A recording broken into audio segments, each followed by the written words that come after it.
Ladies and gentlemen, boys and girls, friends and neighbors, here is the Son of Godzilla episode that should have aired last week. So ignore any references in this episode to Yongari being the next episode, as it was actually the previous episode.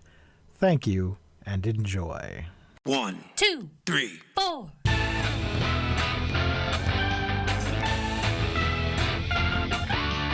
Monster movie. Fun time, go! Monster movie. Fun time, go. Monster Movie. Fun time. Go! Monster movie. Fun time, go. With Precious D and Honeybee. Fun time, go!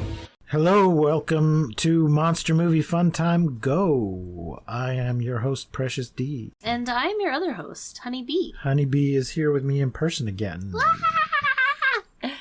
I think it's funny, this is like our third episode in a row that we've recorded in person, and I think maybe, do you think that has something to do with how short the episodes have been? Well, we are recording them all at once to give away our industry secrets here. You'd say The secrets! say just being in the room together makes them go faster? Yeah, I don't know. I mean, I couldn't exactly say if it does or why, but it would just seem in the last few episodes just have seemed to be so much shorter. Yeah. I don't know. Maybe it's because I didn't take any damn notes.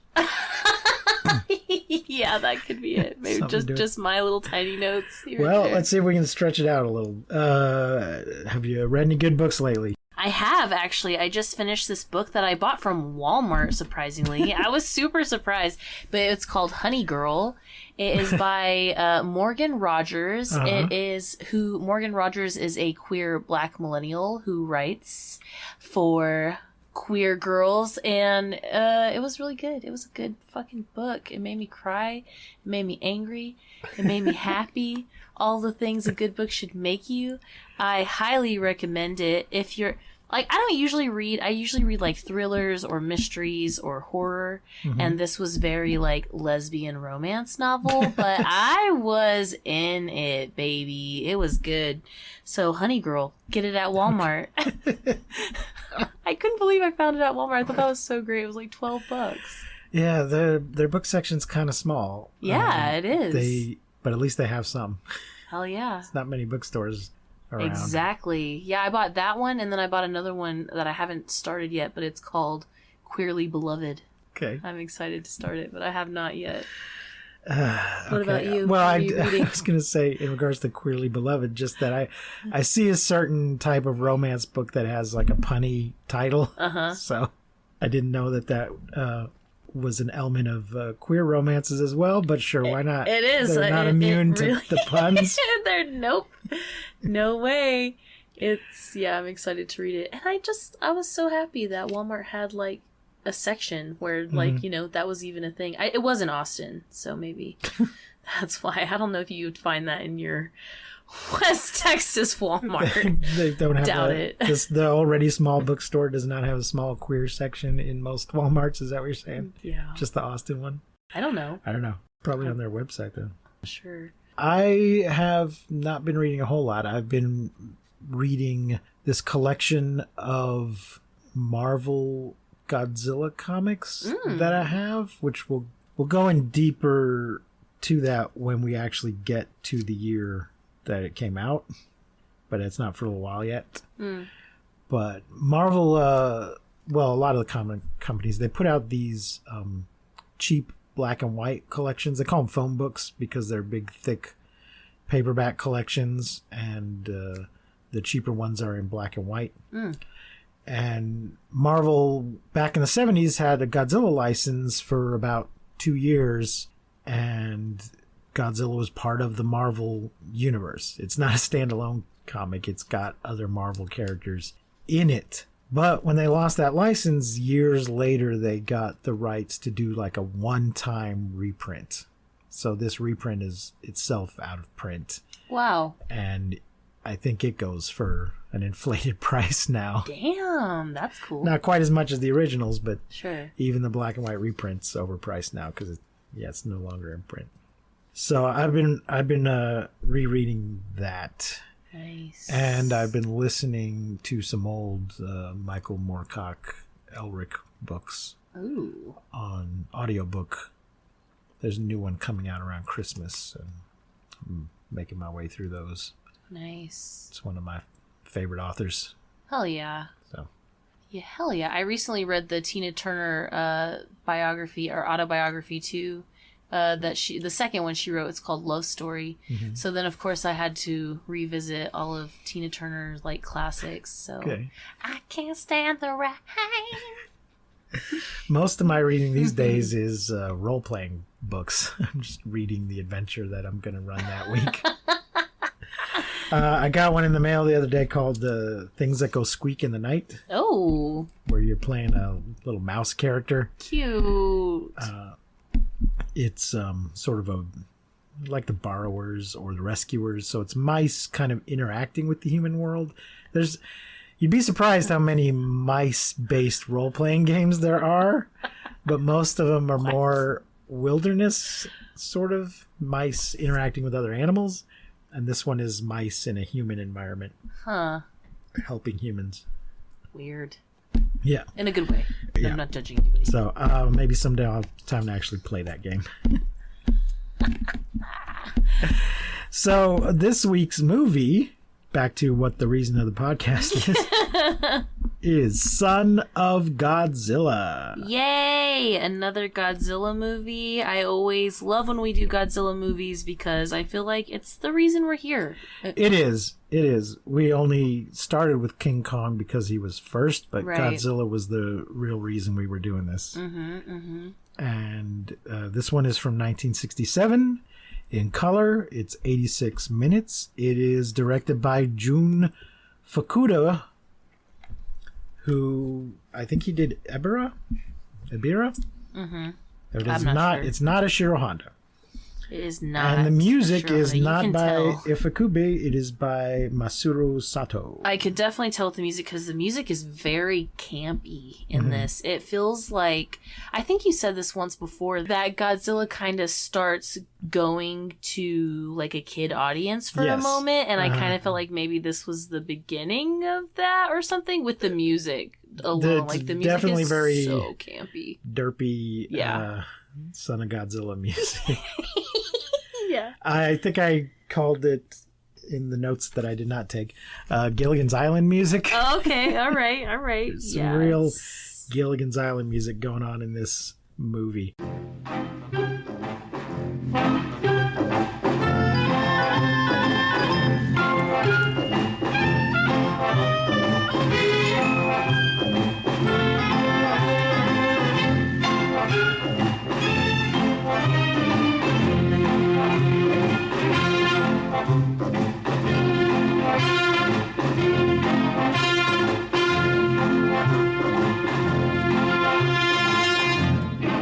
Now, I have here that the budget was 260 million yen and the box office was 260 million yen. That does not seem right. One of those numbers is probably wrong. The monsters are Godzilla, Minilla, which is the son of Godzilla's name. Does anyone actually say it in the movie, though? No, I was like, who the hell's Yeah, Manila? that's Junior's name. Oh my gosh, really? Yep. Kamakuras, in the English version, he's called Gimantis, and there's Gimantis. 3 of them. And Kumonga, called Spyga, in the English version, that is a giant spider. They're all in the 50-foot range, and the death count, I had it. It's not many. It's It basically can't it's basically the monsters, the Yeah. mantises and the spider. be. The spider. I think are all that get killed. No terrible racism. There is one native woman, but she's not forced to wear stupid makeup for the most part. Yeah. This is the biggest Godzilla suit yet, and So that they could was make the baby smaller? yeah, to make him seem more Mm-hmm. maternal or paternal. Question. Haro Nakajima wore the old suit for 2 scenes, but he was not strong enough to wear the big suit. So we have Hiroshi Sakita and Seiji Onaka also play Godzilla in this movie. Nice. Somebody called Marchin the Dwarf plays Manila. Akira Kubo is Maki Goro. Tadao Takashima, who we've seen before, is President Kasumi. Babari Madea is Seiko Matsumaya. Akiko Harata is Fujisaki. Yoshi Tsuchiya is Furukawa. That's the guy that's always freaking out, isn't it? Mm-hmm. Kenji Sahara Yay! is Morio. Kenichiro Mariyama is Ozawa. Sashiro Kuno is Tashiro. And it does not say who plays the... Well, I think probably the mantises and the spider were more puppets than people. Yeah, surely. Man, I gotta say, the spider in this movie looks great. Like, he looks so good. I agree. From his eyes to his legs, the way he moved. At one point, he flips himself over. He looks great. I thought the mantises looked pretty good, too. Yeah, totally. They definitely did. So this is another one. Is it the second in a row that takes place on an island? Is it the second Godzilla in a row? Yeah. Yeah, Wasn't I think it so. Ibira? So I don't know if that saves him a lot of money on models. Yeah, if he's maybe. not trashing a city. Mm-hmm. But it also does make it easier for him to be the good guy if there's not a bunch of civilians getting stomped on and getting killed in the fight. Yeah, totally. And I think we're going to see a little more of that going forward, of a sort of monster island where the monsters are all contained on an island. There's sometimes they break free from it, I guess. Total Monster Island.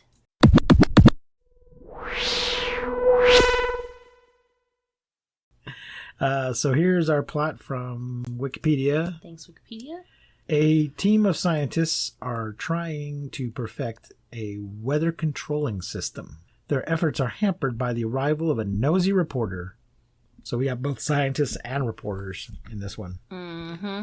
And by the sudden presence of giant praying mantises. The first test of the weather control system goes awry when the remote control for a radioactive balloon is jammed by an unexplained signal coming from the center of the island. The balloon detonates prematurely, creating a radioactive storm that causes the giant mantises to grow to enormous sizes. Like you do. Didn't somebody in the control room, was it on a ship? Somebody was talking about, this signal seems like a brainwave. And they're like, brainwave? Yep. That's not possible. Mm-hmm. Yeah, and then they see Godzilla. So it's like you see Godzilla in the first like few minutes of the movie, and they're like in a helicopter or something, and they look down and they see him being in the water. Uh-huh. Is that how he sounded? No, not at all.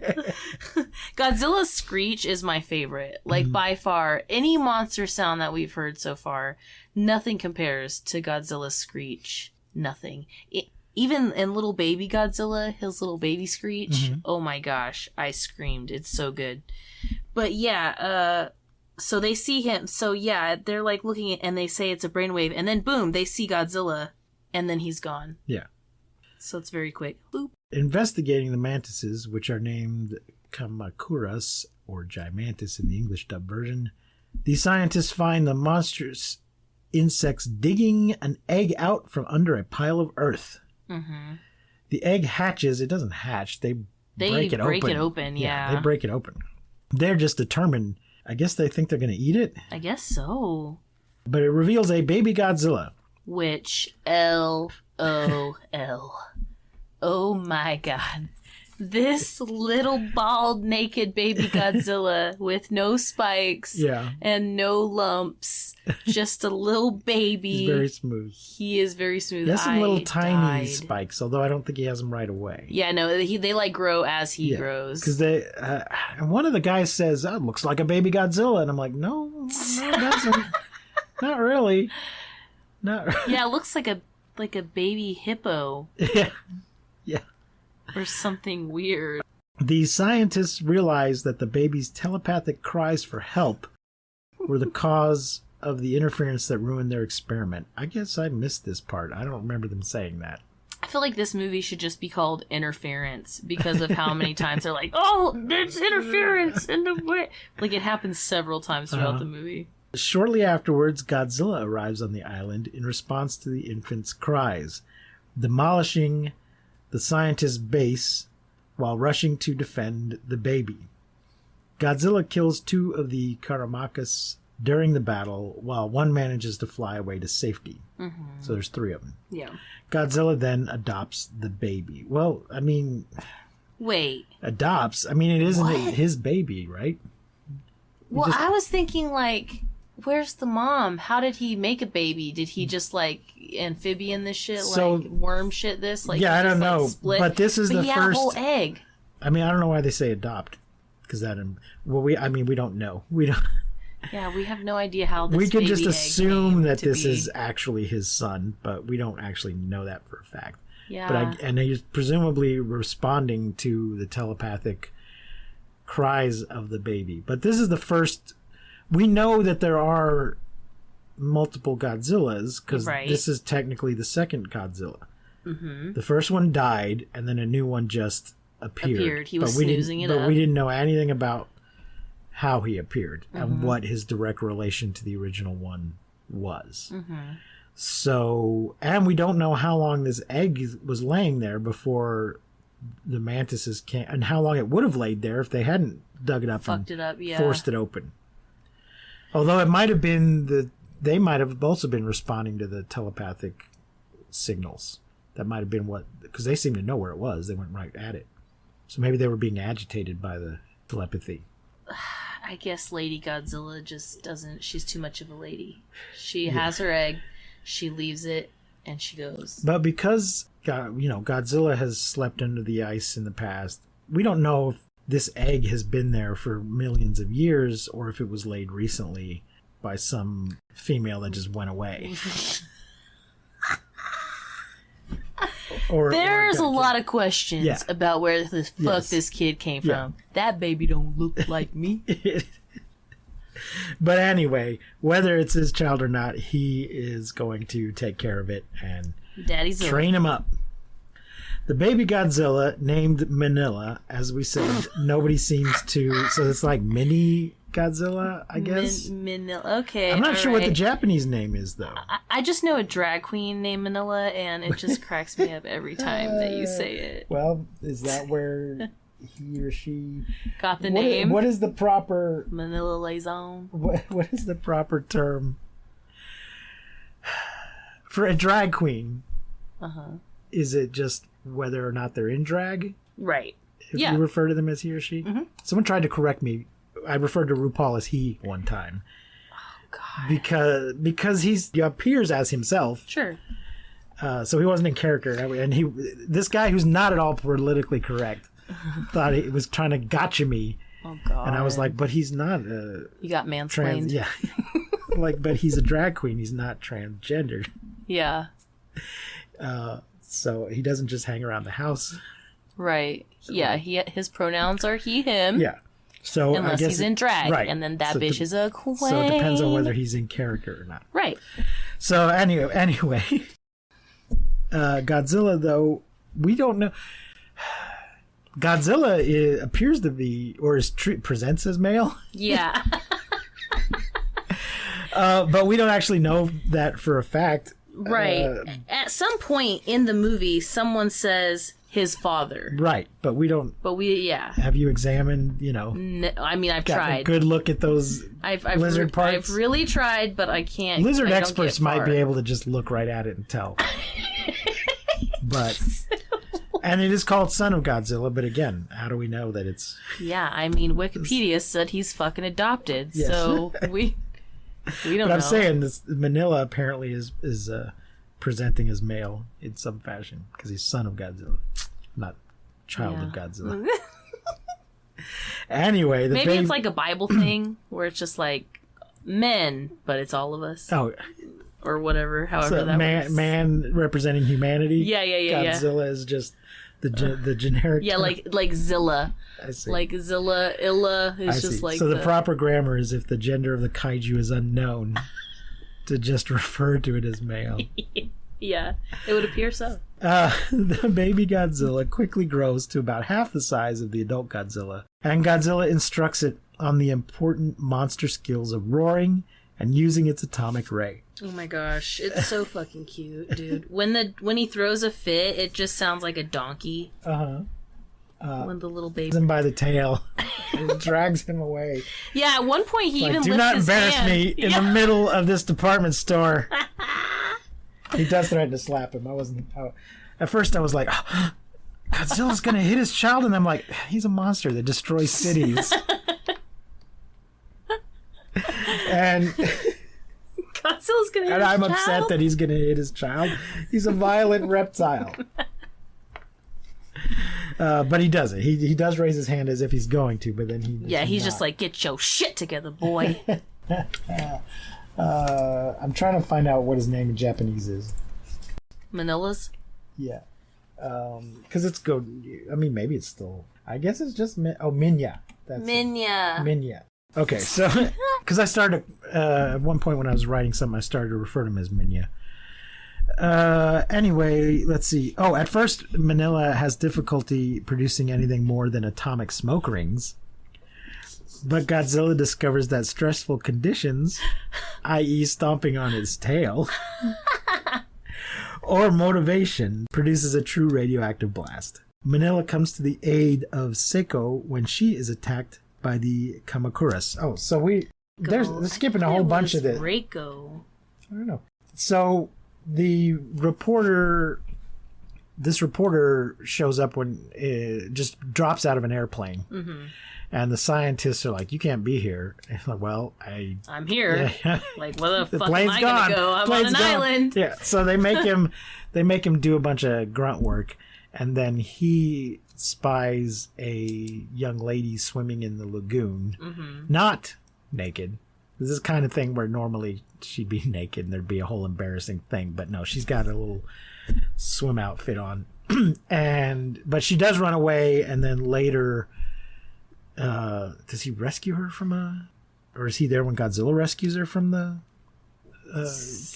so later she's like kind of spying on them, and they find her, they see her in the village, like they're like, there's something in those trees, look up, and then he like chases her or whatever, but I don't think he catches her then. I think it is later. But at some point he makes friends with her, and it's like, we're not here to hurt you. And what happens is he falls in her cave.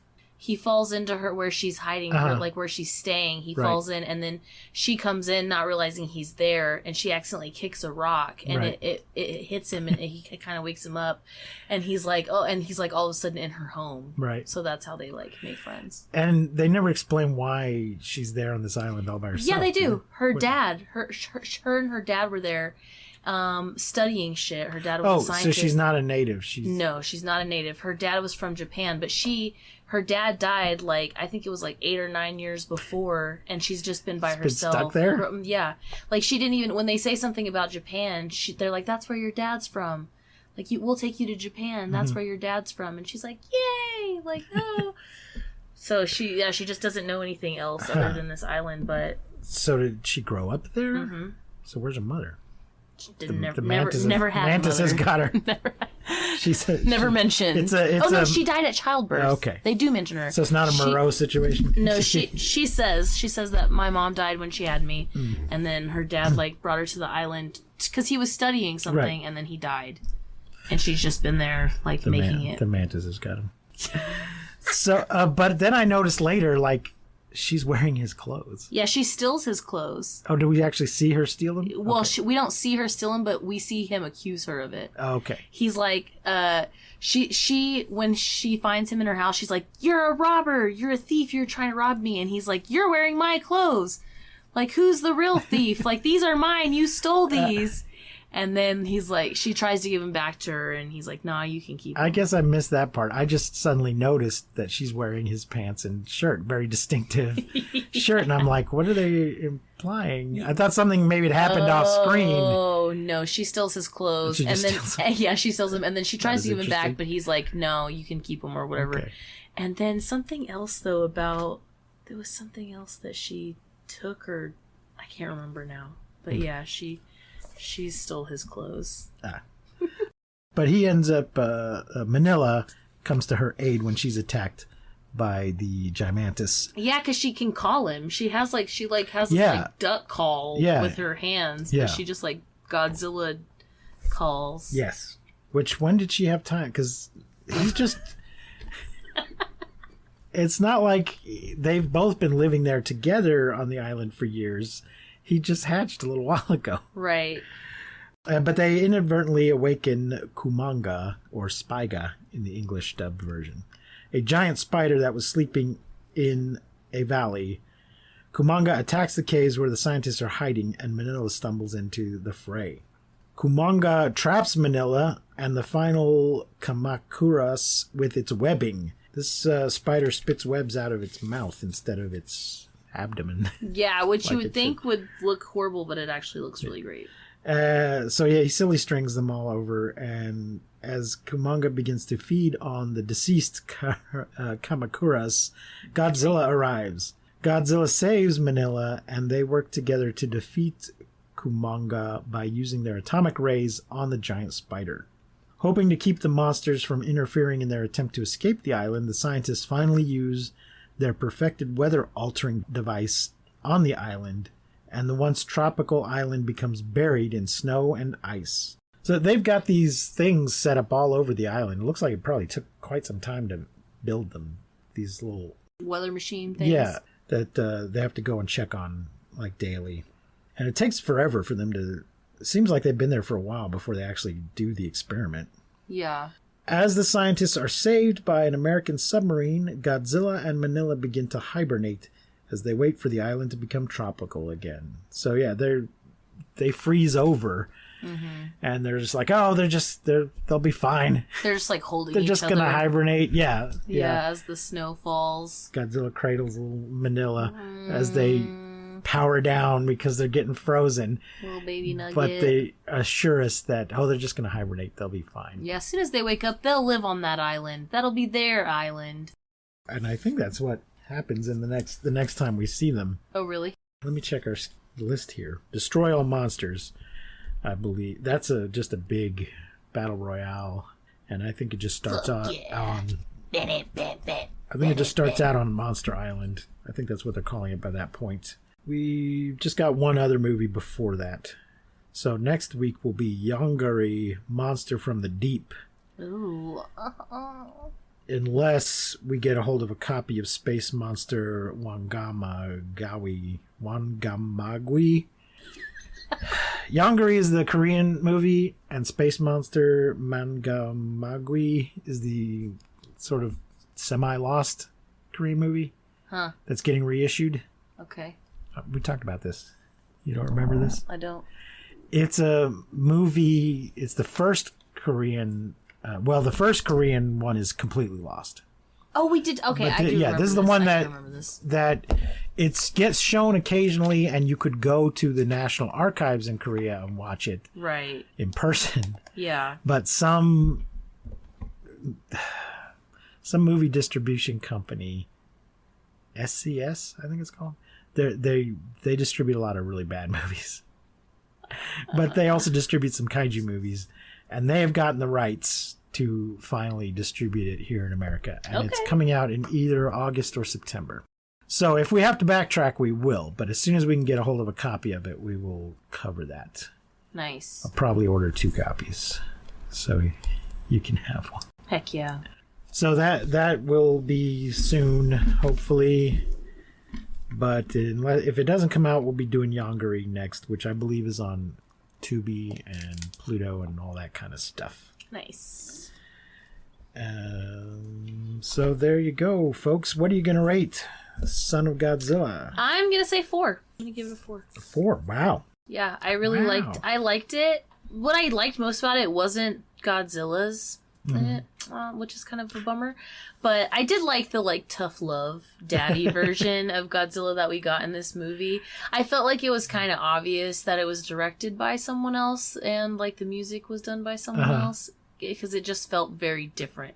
Godzilla felt different. Our connection to him felt different. But I really did like the reporter and the girl from the island. And I enjoyed the story, their story. I enjoyed the baby Godzilla, even though he looks so ridiculous. He's like a little naked mole rat. Well, he's going to be around for a while. Good. I just read an article in G-Fan magazine about Godzilla's parenting techniques in this movie. Oh, really? Yeah, let me see if I can find it here. Oh, please do. Got it here with me.